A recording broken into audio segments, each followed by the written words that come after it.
જય ખુખાન મેરડીમાં દિવાબત્તી કરવા છતાંય દુઃખ વધતા જ જાય છે. તે વાત ઉપર માતાજીએ શું પ્રવચન આપ્યું આપણે ભાગ 1 માં જોશું. જય ખુખાન મેરડીમાં દરેકનું બારે જા ધામ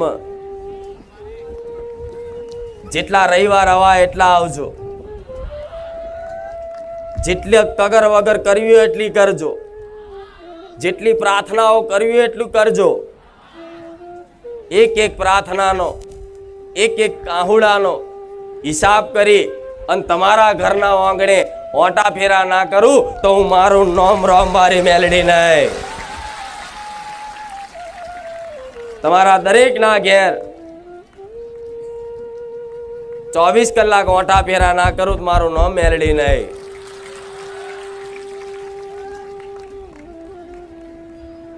સોલંકી પેઢીની બહુચરના ખાતાની ઉગતા પોરની મેલડી છું, રામબારી મેલડી છું, ખુખાર મેલડી છું. સોલંકી પેઢીની ખાતાની એક પ્રધાન માતા છું. રાજા કોણ કહેવાય? બહુચર. એની જોડે એક પ્રધાન હોય અને રાજા ક્યારેય કામ કરવા ના જાય, રાજાના હુકમથી પ્રધાન કામ કરે તો કદાચ બહુચરના હુકમથી હું મેલડી કામ કરવા વાળી બેઠી છું. પણ ભલે પ્રાર્થના કરો બહુચરને તોય હું મેલડી કામ કરીશ, પ્રાર્થના કરો મન મેલડી તોય હું કામ કરીશ, પ્રાર્થના કરો મારા રોમને તોય હું મેલડી કામ કરીશ. જેમ કે ગાદીનું કદાચ રાજપાટ સંભાળવાની જવાબદારી મારી મેલડીની લીધેલી છે. તો આજ કદાચ બારેજા ધામ જે ભાવિક ભક્તો શ્રદ્ધા અને વિશ્વાસથી આયા છે ને, તો દરેકને દર રવિવારે કંઈક નવી નવી વાતો મળી અને તમારી અંદર એક સાચું જ્ઞાન આપી, તમારી અંદર સદબુદ્ધિ આપી, તમારી અંદર એક ભક્તિ પ્રદાન કરી અને તમારી કુળદેવીનો ભેટો કરવા વાળી મેલડી માતા બેઠી છું. તમારી માતાઓની છૂટેલી આંગળી જલાવવા વાળી માતા બેઠી છું. આવો તો એ લક્ષ્ય લઈને આવજો કે માં, ભલે અમારા કામ થાય ના થાય, અમને તારી પર કોઈ સંદેહ નહીં, તારી પરમાં કોઈ શંકા નથી. જો માં તું લાખો લોકોના દર રવિવારે જબરા પરચા આલી અને આવા જબરા કામ કરતી હોય તો માં અમને વિશ્વાસ છે તું હાજરા હજુર બેઠી છું. પણ ભલે આજ કદાચ મારું કામ ના થાય, પણ માં એમાં અમારા કોઈ કર્મોનો દોષ હશે, અમારા કોઈ સમય નબળો હશે, અમારું કોઈ પ્રારબ્ધ ભોગવવાનું લખ્યું હશે, અમારા વિધિના લેખમાં કદાચ માં દુઃખ વેઠવાનું લખ્યું હશે, પણ માં તારી પર કોઈ શંકા નહીં, તું તો હાજરા હજુર મારી મેલડી બેઠી છું. આવી પ્રાર્થના સાથે જે બારેજા ધામ આવશે ને, એના ભલે કામ નહીં કરું કોઈ કારણો વર્ષ, પણ સમય જતા મારા શું હાલવાનું, શું કરવાનું એ તો તમારા ભવિષ્યની તમને ખબર નહીં, મને મેલડીને ખબર છે તમારું ભવિષ્ય મારા શું રચાવાનું. એટલે કઈક ભાવિક ભક્તો 6 મહિનાથી વર્ષથી આવતા હોય, પણ એવા ભાવિક ભક્તોનો તો કંઈક મારો અનુભવ થયો જ હશે. ભલે કદાચ કોઈ એની માંગણી જલ્દી પૂરી નહીં થઈ હોય, એની કોઈ માનતા જલ્દી સફળ નહીં થઈ હોય, પણ મારો ખુખાર મેલડીનો અનુભવ તો એના પૂરતો નહીં, એના પરિવાર પૂરતો થઈ ગયો હશે. તો બેઠીશું ને, વિશ્વાસ છે ને, તો ગોડાઓ વિશ્વાસ રાખી અને મારા ભરોસે વધાર નહીં 6 મહિના વર્ષ મને માતાને આપી દેજો, સમર્પણ કરી દેજો. તમારા વિધિના લેખના ભૂસ્યાલું તો મારું નામ મેલડી નહીં.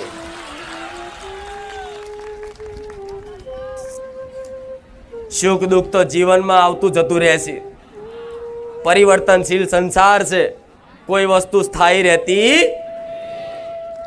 કોઈનું સુખ સ્થાયી નથી રહેતું કે કોઈનું દુઃખ સ્થાયી નથી રહેતું.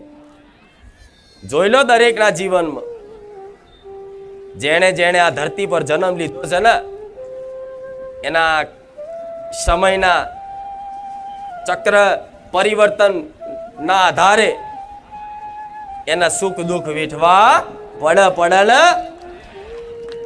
તમે ઈચ્છા ના કરો ને તો તમારી ઈચ્છા વિરુદ્ધ તે તમારા ઘેર દુઃખ આવી જશે.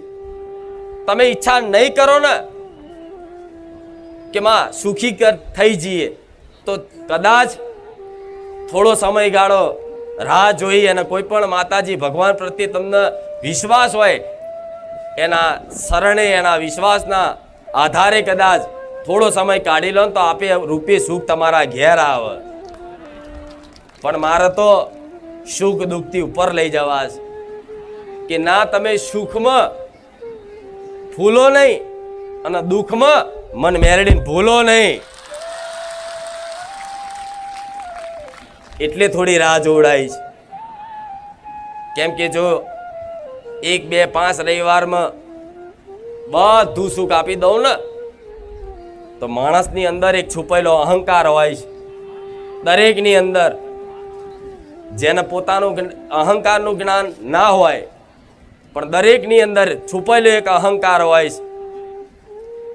તો કદાચ બારેજા ધામ આવો ને તો પ્રાર્થના એવી કરવાની કે માં સુખ આપું તો ભલે આપતી, રૂપિયા આપું તો ભલે આપતી, મોન સન્માન આલું તો માં ભલે આપતી, પૈસા ગાડી બંગલા આપું તો માં ભલે આપતી, તારી મરજી તારી કૃપા. પણ માં એટલી પ્રાર્થના કરીએ છે જોડે કે માં અમે આવા સુખમાં કોઈ દાડ અભિમાન ના કરીએ, માં ફૂલીએ નહીં, એની સંભાળ રાખજે. દરેક દેવી શક્તિની ઈચ્છા હોય, દરેક માતાજીની એવી ઈચ્છા હોય, એવી આશા હોય કે એના ભક્તને દુનિયાના સુખ એના શરણમાં મેળવી દે. માં તો કરુણામય કહેવાય, દયાનો સાગર કહેવાય, મમતામય કહેવાય. એની અંદર કોઈ દયાનો પાર નથી. પણ જે તમે સુખની આશાએ આવો તો નાના મોટા મારા ધોમમાં કામય થાય છે દરેકના. જો કામ ના થતા હોય તો દાડે દાડે આવા મેરા થાય. કંઈક ની કંઈક વાતે કંઈક ના કંઈક અનુભવ દરેકના હશે. એમને તમે બારેજા ધામ નથી આયા. આટલો સમયગાળો કદાચ કોઈ જગ્યાએ તમે નહીં આવતા હોય, લગ્ન પ્રસંગમાં જાઓ, ગમે ત્યાં જાઓ, બહાર ગામ જાઓ, કોઈ મહેમાન નતા જાઓ, પણ જેટલો સમય બારેજા ધામ તકીન આપો છો ને એટલો સમય કદાચ તમે બીજે ક્યાંય નહીં આપતા હોય. તો દરેક માતાજીની ઈચ્છા છે કે દરેક સુખી થાય. લો હું તો આશા રાખું છું, જોડે એવા આશીર્વાદ આલું છું, જોડે મારા રામને પ્રાર્થના કરું છું તમારા વતી કે હે રામ, હે નાથ, મારા ધામમાં આવેલા કોઈ દુખિયારા નિરાશ થઈ ના જાય એની સંભાળ રાખજો. દરેકનું ભલું કરજો, દરેકનું કલ્યાણ કરજો. તમારા વતી હું મેરડી માતા, હું રોમવારી મેરડી મારા રોમને પ્રાર્થના કરું છું. પણ મારે જે આપવું છે એ શું આપવું છે હજુ તમને ખબર? એવી વસ્તુ આપવું છે કે એ પામ્યા પછી તમને કોઈ ઈચ્છા માંગણી ના રહે, બસ બધું આવી ગયું. તે જગતમાં શું છે? મારા જેવી માતા તમારા ઘેર બેઠી છે ને, એ જાગતી જ છે. હું જેમ જાગતી જ્યોત છું ને, જેમ હું પ્રચારધારી છું ને, જેમ મને સાક્ષાત માનો છો ને, એવી જ સાક્ષાત બેઠેલી તમારા દરેકના ઘેર અલગ અલગ નોમે ઓળખાતી અલગ અલગ માતાઓ દરેકના ઘેર જાગતી જ્યોત બેઠી છે. તમારા વતી તમારી માતાઓને કહીશ, એને હાથ જોડીને વિનંતી કરીશ કે તારી વસ્તી જો મારા પારે આવતી હોય અને તારી વસ્તી પર જો કદાચ મને મેરડીને દયા આવતી હોય તો થોડી દયા તારી આવી વસ્તી પર કરી દેજે.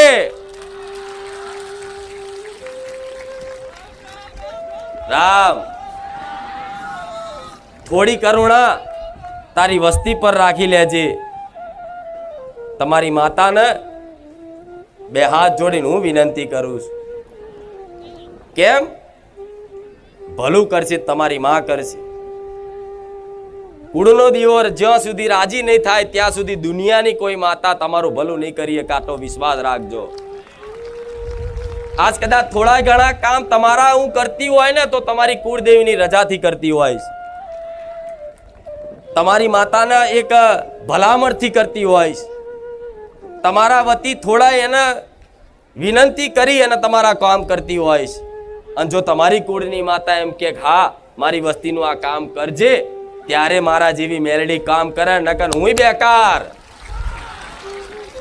તમારા કુળના દીવા આગળ હુંય બેકાર. તમારા માટે સર્વોપરી તમારી કુળદેવી, મારા કરતા બી મોટી તમારા માટે તમારી કુળદેવી.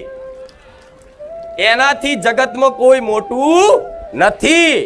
તમારા માટે, પોતાના માટે, જે પોતે એની કુળદેવી જે માનતો હોય એના માટે એની કુળદેવીથી વધાર વિશેષ મહાન મોટું આ જગતમાં કોઈ નથી. તો આવી તમારી માતાઓ મારા પારે અહીં પ્રાર્થના કરીને જાઓ છો, માનતા રાખીને જાઓ છો, અને તમારી માતા કદાચ મને રજા ચમ આલસ તમારા કામ કરવાના. તમારા કામ તમારી માતાની રજાથી જ મારા જેવી મેલડી કરે, નહીં તો થાય. તો કદાચ તમારી માતાજી મને રજા કેમ આપતી હશે? વિચાર આવતો હશે ને? આવો કેમ આપતી હશે? કહું, તમારી માતા મને માતા કામ તમારા કામ કરવા માટેની રજા એટલે આલે છે કે તમારી માતાનું હું મેરડી વચન આલું છું કે મને 1 2 4 કામ કરવા દે, ના થતા હોય એવા કામ કરવા દે, જબરા પરચા હાલવા દે, મને સપને જવા દે, મને થોડા ઘણા એના લાડ કરવા દે, થોડો ઘણો મને પ્રેમ બતાવવા દે.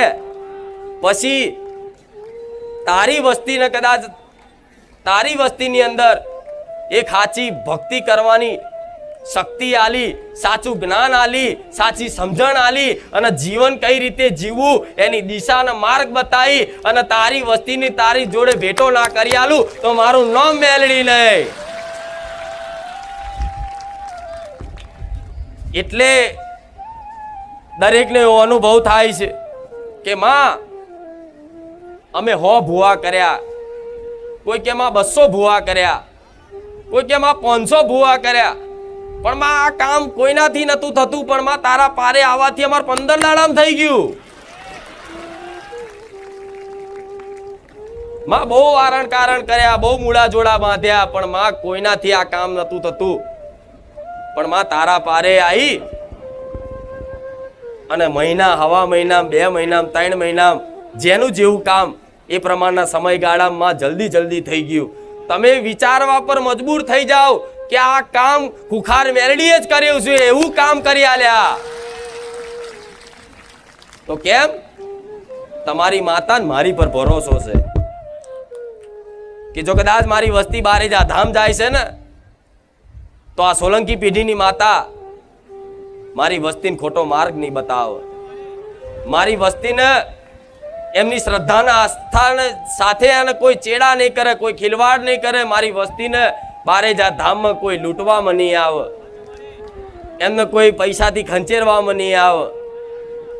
ઉપરથી બારે જા ધામમાં મારી વસ્તી જશે ને તો થોડું ઘણું દેવી શક્તિનું જ્ઞાન થશે, ભક્તિનું જ્ઞાન થશે, અને સારી સદબુદ્ધિ આવશે. જીવન કઈ રીતે જીવવું જોઈએ એની સાચી દિશા માર્ગ બતાવશે. એટલે તમારી માં દુનિયાના છેડામાં કદાચ ફરી ના આવો તો તમને એક વખત તો વિચાર આવે કે બારે જા જેવું ચાય નહીં. તો આ મહિમા કેમ છે? તમારી માતા જોડે મારા વાતો ચીતો થતી હોય, ભલે લાખો છો પણ મારા તો અનંત રૂપ છે. અનંત રૂપમાં તમારી દરેકની કુળદેવી જોડે મારે વાર્તાલાપ થઈ જાય હોય તો તમારી કુળદેવી મને માતાને એમ કે મારી વસ્તીને કે એમના બાપ દાદાની પરંપરા થોડી ઘરમાં જાળવી રાખે, થોડા નીતિ નિયમ એમના બાપ દાદાએ આપેલા નીતિ નિયમ, થોડી પરંપરાઓ મારી વસ્તી આજે રેણી કેણી ઘરમાં પાડતી નહીં, ઘરમાં ચોખ્ખાઈ રાખતી નહીં. આજ ઘરમાં માંસ મટન ખવાઈશ, આજ ઘરમાં દારૂ પીવાઈશ અને આજ ઘરમાં કકરાટ કંકાસ કરી અનાજનો અનાદર કરેશ. તો મારી વસ્તી તારા પારે આવે ને તો થોડી શીખ હાલજે, અને શીખના આધારે જે વસ્તી સમજી જશે ને એને એની માતાની કૃપા ના મેળવી આલું મારું નામ મેળવી નહીં. માતા ક્યારે તમારા ઘેર રહે? હાજર તો 24 કલાક છે, પણ એની અનુભૂતિ ક્યારે થાય? જ્યારે તમે તમારા બાપ દાદાની પરંપરાઓ જાળવી રાખો, નીતિ નિયમો જાળવી રાખો, ઘરમાં રહેણી કહેણી પવિત્રતા જાળવી રાખો અને થોડા જીવનમાં એક ઈમાનદારી, એક સત્યતાનું પાલન કરી અને એની ઉપાસના ને એની ભક્તિ કરો ને, તારે તમારે કોઈ દુનિયાના છેડામ માનતા બાધા રાખવાની જરૂર ના પડે. તમારા ઘેર લોકો માનતા લેવા આવે, એનું નામ માતા. આજ તમે સોલંકી પેઢીની એક માતા છું, પણ આજ દરેક અહીં માનતા લેવા આવે છે ને, એનું કારણ શું છે? આ જ કારણ કે મારી વસ્તીને જે રીતે માર્ગ બતાવે એ માર્ગ ઉપર મારી વસ્તી ચાલી, હિંમત કરી. મારી વસ્તીને તો સુધી પરીક્ષા કરેલી છે કે એક ઘર હતું, ખાલી એક ઘર, જમીનો તો જતી રહેતી બાપ દાદાની. આ કહેવા પાછળનું એક જ કારણ છે કે તમને દેવી શક્તિ પર ભરોસો ટકી રહે, વિશ્વાસ આવે, એના માટે આ થોડી વાત કહીશ. જમીન તો એમના બાપ દાદાની ઘસાઈ જ જતી જ રહેતી, કશું રહ્યું નતું. છેલ્લે ઘર હતું 2 માળનું, મસ્ત ટાઇલ્સો બાઇલ્સો પીયુપી બીયુપી કલર કામ કરાવી અને ચકાચક બનાવેલું.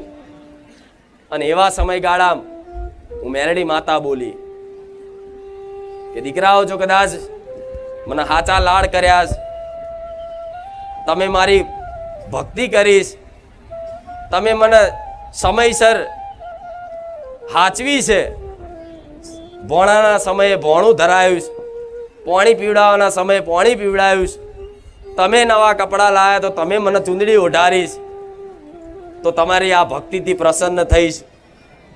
મારા દીકરાઓ, મારી વસ્તીને કીધું કે કદાચ જો મારી કૃપા આનાથી વિશેષ જોવી હોય, આનાથી વિશેષ જોવી હોય તો આ ઘર ત્યાગ કરી દો. હવે ખીચામાં 1 રૂપિયો નહીં, ઘરમાં હરખું ખાવાના અનાજ નહીં, દોણા નહીં. અને એવા સમયગાળે મારી વસ્તીને કીધું હતું કે આ ઘર છોડીને બહાર જતા રહો. ત્યારે મારી વસ્તીએ 1 સેકન્ડ વિચાર નહીં કર્યો અને કીધું કે માં મેલડી, તું કે છે ને માં, ભલે આ તારા ભરોસે આ બધું એમને મેલી અને અમે હેડ્યા. તું બસ સ્ટેન્ડમાં રાખે તો બસ સ્ટેન્ડમાં રહીશું, રસ્તા પર રોડ ઉપર રાખે તો માં રોડ ઉપર ભીખ માગીને ખાઈ લઈશું, પણ માં મેલડી ત્યાં કીધું છે ને અમે પાલન કરીશું. તારે એમની જોડે ભાડાના ઘરના ડિપોઝિટ ભરવાના પૈસા નતા. તારે ચિંતાઓ થતી, શું કરીશું, કોઈ નોકરી ધંધો નહીં, અત્યાર કોઈ બીજી જગ્યા નહીં. તારે એક હિંમત કરી, થોડો ડર તો લાગતો શું થશે આપણું, પણ અંદર એક વિશ્વાસે બેઠો હતો કે ના ના, આપણી મેરડી બેઠીશ, આપણી બહુચર બેઠીશ, માં તારી પર વિશ્વાસ છે, આ છોડ દઈએ. છોડીને જેવા નીકળ્યા ને એ દાડે બોલી હતી કે દીકરાઓ, આજ કદાચ મારો બોલનો કદાચ મૌન રાખી અને મારો બોલનું પાલન કરી અને કદાચ મારા કયા અનુસાર આંખો બંધ કરીને વિશ્વાસ કરીને નીકળ્યા છો ને, તો હું મેરડી માતા એવું કહીશ, તમને ક્યારે નોધારા નહીં થવા દો, તમારું પૂરું કરવા વાળી હું બેઠી છું. આજે મારી વસ્તીને ખવડાવવા માટે હું કામ કરું છું, લોકોના એમના હાચવવા માટે હું કામ કરું છું. કરું છું ને, એમનું ભરણ પોષણ કરવા માટે હું કામ કરું છું.